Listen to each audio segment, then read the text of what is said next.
Mesdames, Messieurs, bonjour et bienvenue à la revue de presse ce matin. Débutons cette revue au Cameroun avec le journal Info Matin qui titre sur la session extraordinaire parlementaire.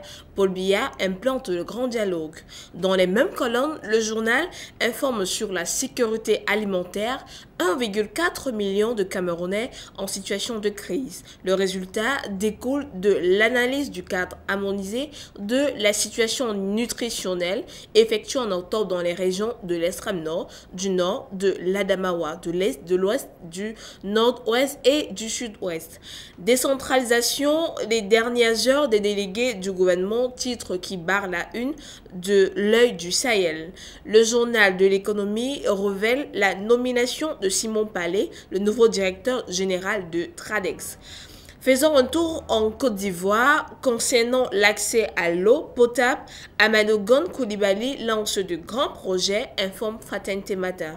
Le Premier ministre a donné hier à Abodo le premier coup d'envoi de pioche pour les travaux de construction et d'équipement d'un château d'eau de 100 000 mètres carrés. Fraude sur l'électricité, 162 propriétaires de bars, maquis, complexes hôteliers interpellés révèlent le jour. La traque des fraudeurs se poursuit de jour comme de nuit. Les dispositions pendant les fêtes de fin d'année. Au Bénin, cette fois-ci, le tabloïd La Nation qui titre sur la construction d'un neuf marché urbain avec 32 milliards de francs CFA pour moderniser Cotonou.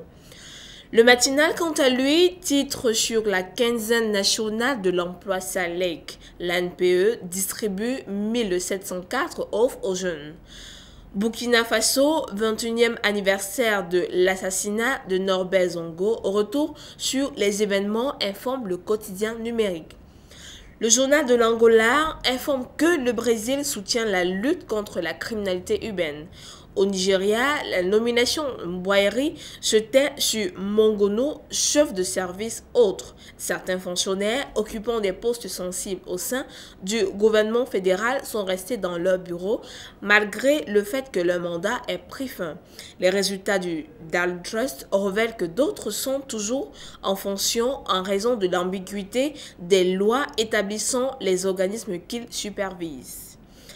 15 blessés, la tension monte devant le rallye Edo APC, AIG, passe 2 ordres en 24 heures, suspend le rallye de réception. L'événement doit se tenir, le ciel ne tombera pas, groupe Ocean Holly, titre de Punch. Au Zimbabwe, le président Mnangagwa a déclaré hier que le pays est sur la bonne voie vers la relance économique tout en appelant les membres du ZANU-PF à rester vigilants et à éviter les machinations des détracteurs éternels avec une ambition politique brute, informe Chronicle.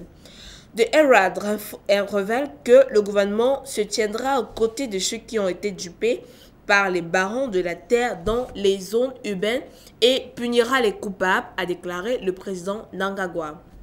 En Afrique du Sud, le journal Business Day révèle que l'organisme de réglementation de la santé abandonnera les cadres supérieurs. Et enfin, la nomination de la première femme commissaire de police du Cap Occidental a été accueillie très favorablement, informe Cap Agos.